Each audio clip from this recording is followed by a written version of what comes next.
I'm Sody. Hey, I'm Foster. And we're hanging out with Rob on Front Row Live.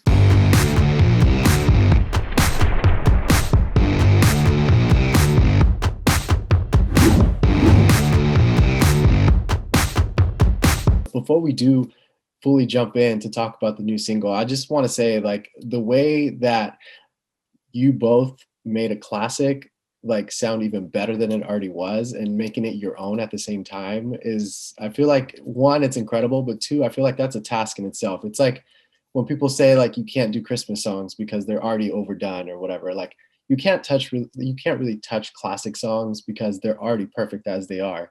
But then you guys kind of changed that up. So congratulations with that, and talk to me first of all, how did the two of you get to know each other? How did you guys find out about each other? So yeah, thanks, man. Pretty much how it went down was so we're actually label mates, and when I was first getting contacted by the label, I looked through their roster and I ended up finding Sody, and I just thought she was super dope. And then when I ended up actually signing, I figured like, why not have her sing that part? You know, it just felt like a no-brainer. So it kind of came together really naturally. And then yeah, he sent me the song. Yeah. And I just I fell in love with it. It's just such an amazing song, and I'm so grateful to be a part of it. But yeah, it's just, that's how it came about. Right. And she had like history with it too, so it was a perfect, you know, everything fell into place. It's one of my favorite songs ever. I've always sung it as a kid. I've sung it at family events. I sung it at my grandpa's wedding anniversary at like 8 years old. I've always sung it. So as soon as I heard it, I thought, it's like everything happens for a reason, you know, that saying. And I just thought, this has come at such like a perfect time. And yeah, I really, really wanted to be a part of it. So once you both connected with this, you know, what was that collaborative process like, as far as like recording the song? So it's really like unorthodox, just because I'm in the US and Sody's in the UK. And then also with and everything. And I had actually already had my part done because I wrote my part like close to 3 years ago. So Sody we had like a reference track for what Sody would sing. And yeah, so then and then I went into the studio, and because obviously there was a reference vocal, and I wanted to keep it as close to the reference as possible, just because it was so amazing, you know, how it was. And then I went in and basically just sung pretty similarly to how it was before, but I adjusted it, well, because obviously I'm British and I would say can't help falling in love with you, but I wanted to keep it as real as possible because obviously Foster's from the US, so I said I can't help falling in love with you. But Elvis, we love him, so. In doing that little change of that pronunciation, like, do you feel that also changed your range and the way that you sing the song? Because, you know, I feel like anytime you change a pronunciation, it changes a little bit of that range. But did you feel that happen to you? Well, because so my vocal is pitched up, so it's not just like me singing it and then that's on the track, it's actually a bit modified. So I was happy to adjust that because I just thought it's already being modified, and it's like the way that that's like the style of the song, and in kind of that lo-fi world. So yeah, it was a different process. I've never done that before. My voice has been manipulated, but it was still sung live. But yeah, I didn't go in and try and sing it like pitched up.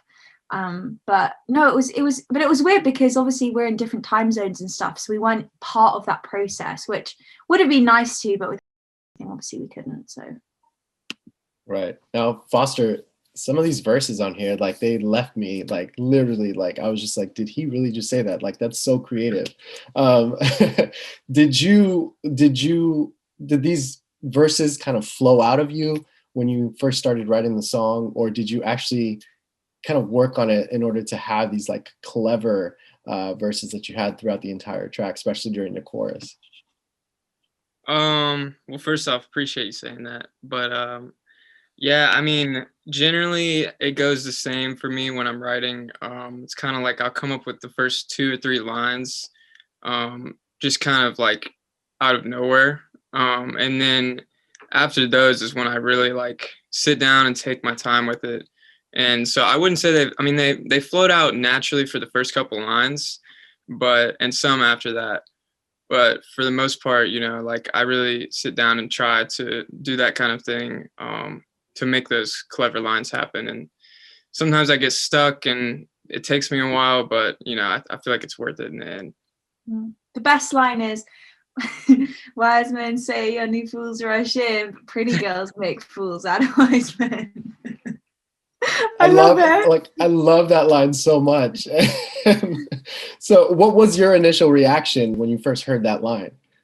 Well, I just thought it was so clever. I just thought, I'm not like listening to rap isn't like something that I always do.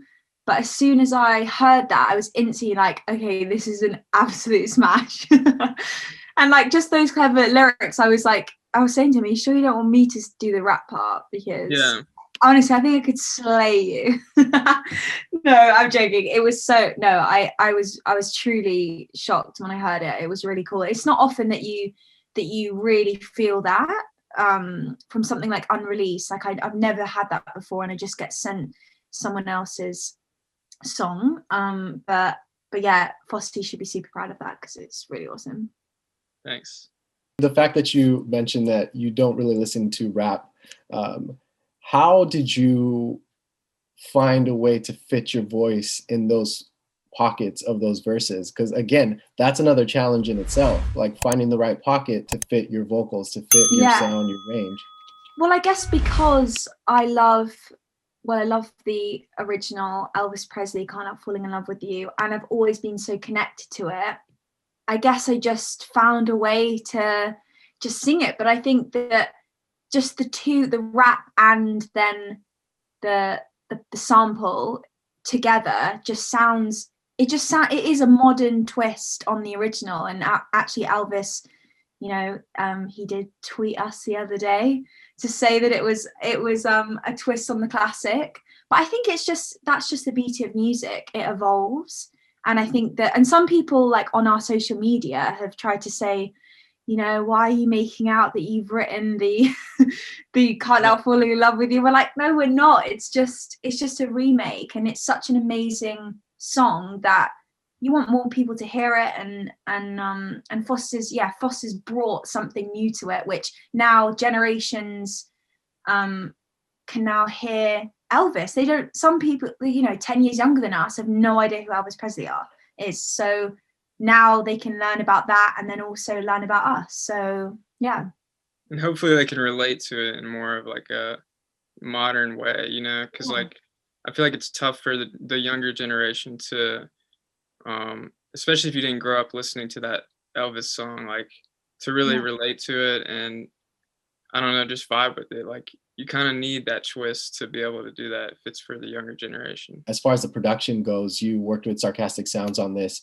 So how did the two of you figure out like the right tempo, the right cadence for this song, for your verses?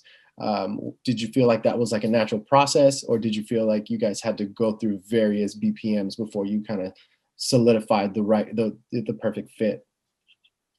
So yeah, I mean, just to continue on how unorthodox the song is, like this was so me and Sarcastic would have linked up 3 years ago, and this was over email, and we really didn't know each other like at all. I had heard his beat, I thought it was awesome, and we kind of talked over email a little bit. He sent it over to me, and that was pretty much that. So it wasn't really a whole lot of like, communication and like collaboration. It was weird. It's almost he brought what he brought to the table, and then I brought what I brought, and then Sody brought what she brought.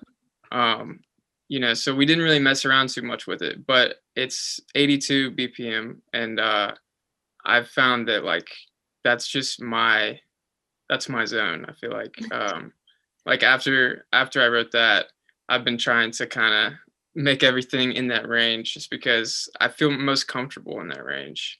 Um, and it's still enough. It's like it's slow enough to be like sad and give you a mood to it, but it's also fast enough to like you can bop your head to it. So I think it's just a perfect BPM on his part. He did a great job, obviously.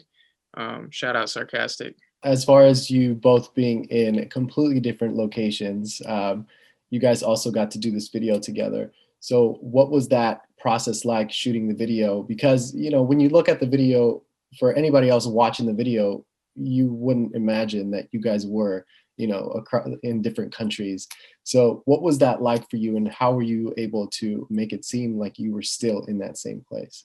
Yeah, well, for me, I mean, Foster was the star of the show in the video. Oh, but I'm just gassing you up.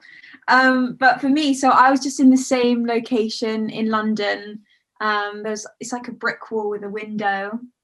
And it was different because I've done many music videos before. And it was very different because there was literally just like one camera person.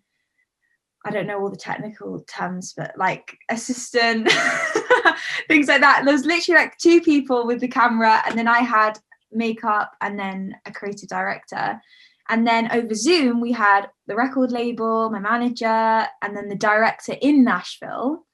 And he was telling me through Zoom, what I should be doing and moving and things like that. So it wasn't stressful because there was actually less people on set. Sometimes it can be quite overwhelming when there's so many people and so many people telling you what to do and things like that. So it was quite nice because it was really small, but it was different. And I really, really enjoyed it. I just thought the lighting and everything, it was just really nice. And it was so simple yet effective, my part, because it was just one area.